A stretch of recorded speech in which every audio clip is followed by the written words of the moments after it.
السلام عليكم ورحمة الله وبركاته على أرقى متابعي قناة طاقة الأبراج. أهلا وسهلا بكم، منورين مشرفين. قبل ما نبتدي، طبعا انتوا وحشتونا جدا. الفترة اللي جاية دي هنكثف على الفيديوهات لأن الجمهور بتاع القناة أكتر من جمهور اللايف، فدول طبعا ليهم حق علينا.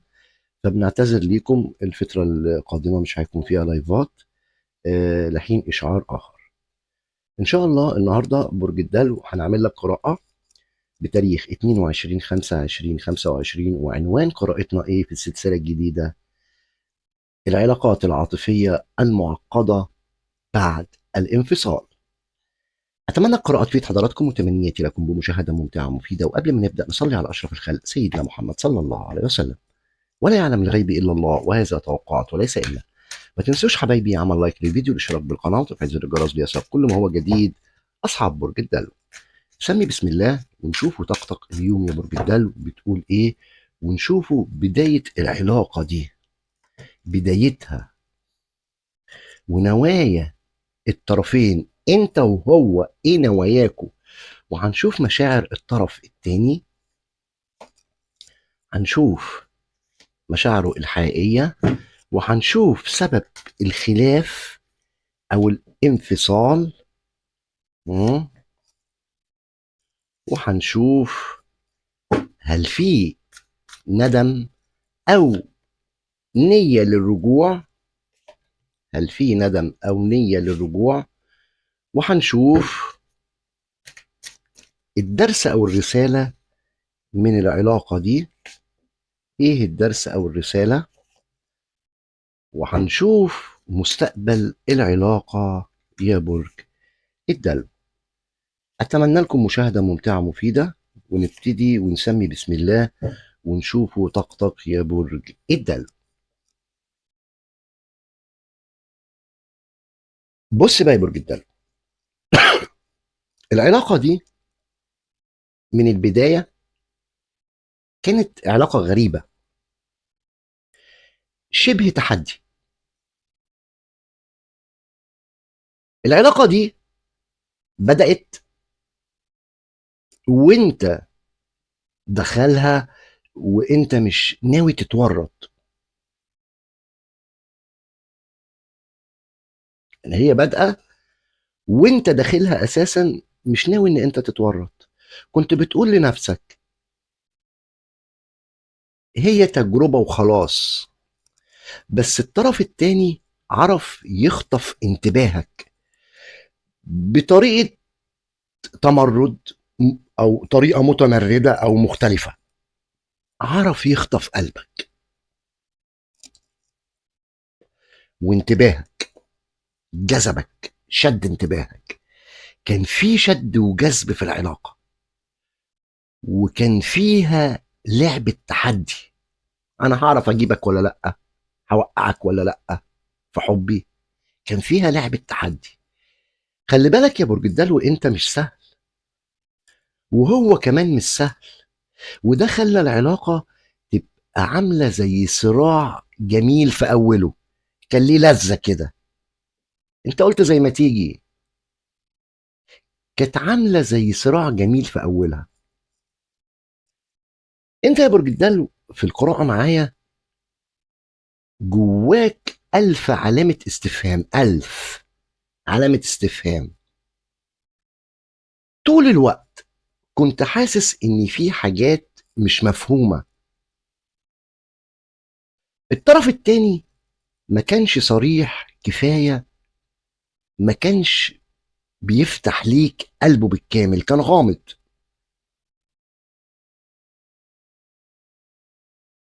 الطاقة بتقول لي ان انت حاولت تكمل الصورة بالنوايا الحلوة، كنت دايما بتبرر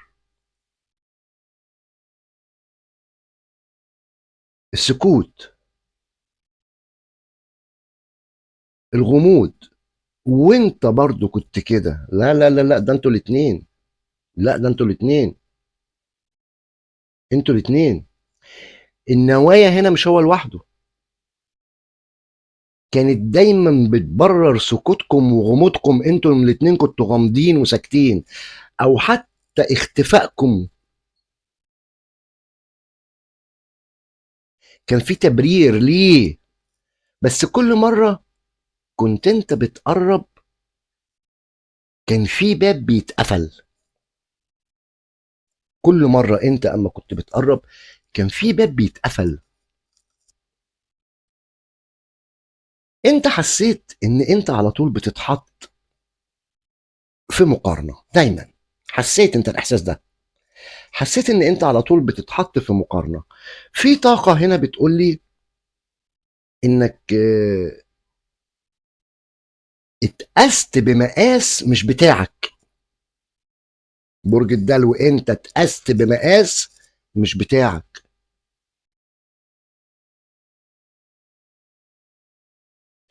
كان في مقارنة بحد من الماضي، واتقالك انك مش كفاية، او حسيت انك لازم تثبت حاجات طول الوقت عشان اثبت ان انا كفاية. اللي قدامك كان بيبص لعيوبك اكتر من مزاياك يا برج الدلو، وده وجعك جدا لانك كنت صادق. عشان كده انت اتوجعت. انت كنت صادق معاه، كنت موجود وقت غياب الكل عنه، بس ما اتشفتش انت. انت كنت السند ليه وقت ما فيش حد كان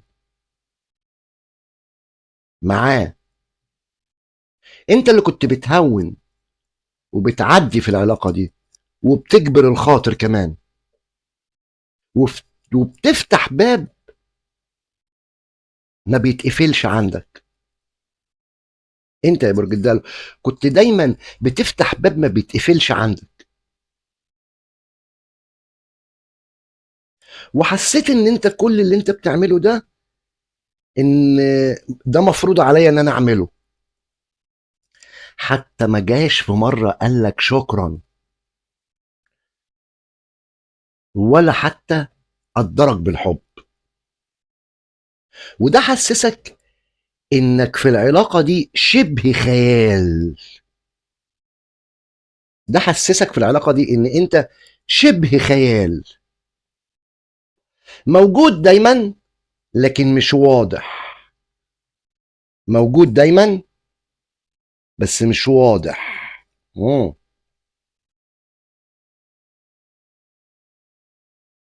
كان في لحظة انفجار، وكلمة هدت كل حاجة. كلمة واحدة أو موقف. في كلمة أو تصرف حصل فجأة قطع العلاقة كأنها اتكهربت. فين الواحد لما بيتكهرب مش بيقع بيفقد أعصابه؟ العلاقة معايا هنا اتكهربت.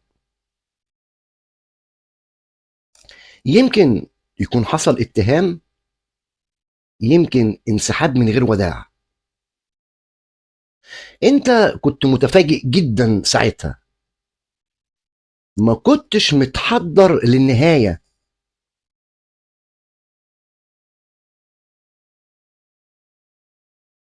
تمام.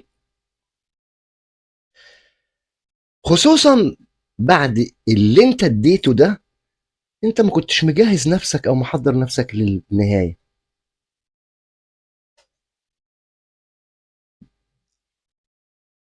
بعد ما العلاقة دي وقعت، رجعت انت تسأل نفسك يا برج الدلو، انا مين؟ انا غلطت في ايه؟ ودي كانت بداية رحلة داخلية قوية جدا ليك. بدأت تفهم طاقتك راحت فين، اللي استهلكت.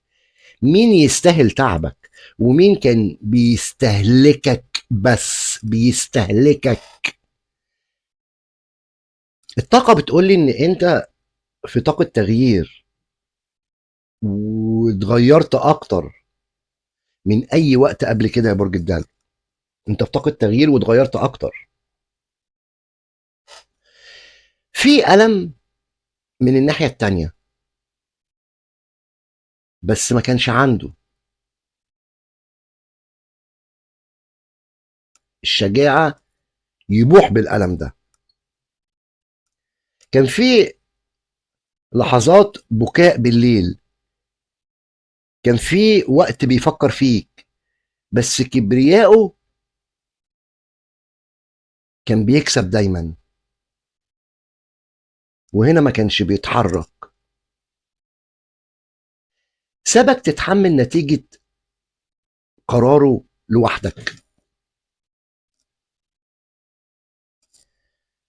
الطاقة بتقول إن في طرف تالت مش سايبه، في لمحة تدخل طرف تالت معايا.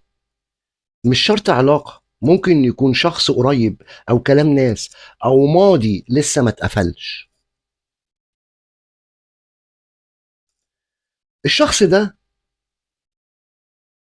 كان بياخد قراراته بعد ما يسمع لغيره، مش بياخد قرارات من قلبه. وده اللي خرب العلاقة بينكم يا برج الدلو. لما انت حاولت بقى تدي فرصة تانية، حصل بينكم محاولة ترميم، حتى لو بسيطة، ممكن تكون بنظرة أو كلمة أو رسالة.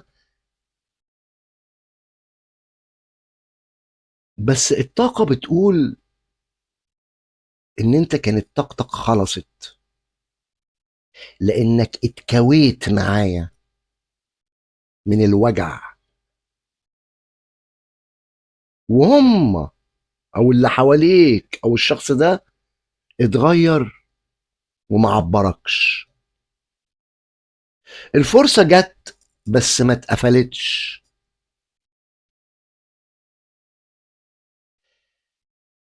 انت بقى بتخاف تعيد نفس الدرس دلوقتي.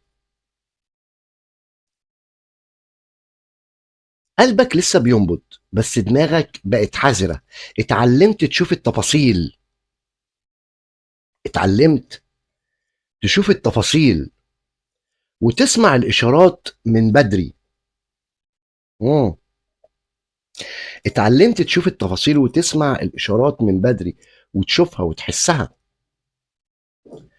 ما بقتش تدي بسهولة ولا تصدق بسرعة. وأكتر حاجة وجعتك إنك عرفت إن الحب من طرفك وما كانش كفاية ينقذ كل حاجة في العلاقة، لأنه من طرف واحد.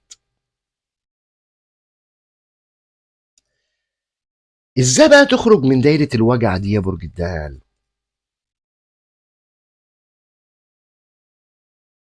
عايزك تفصل الحب عن الأذى. بتحبه بس لازم تعترف إنه أذاك. ما تسيبش قلبك يبرر اللي حصل، ولا تنسى إنك ما كنتش أنت السبب. ما تنساش دي، ما كنتش أنت السبب. اعمل وقفة وراجع نفسك.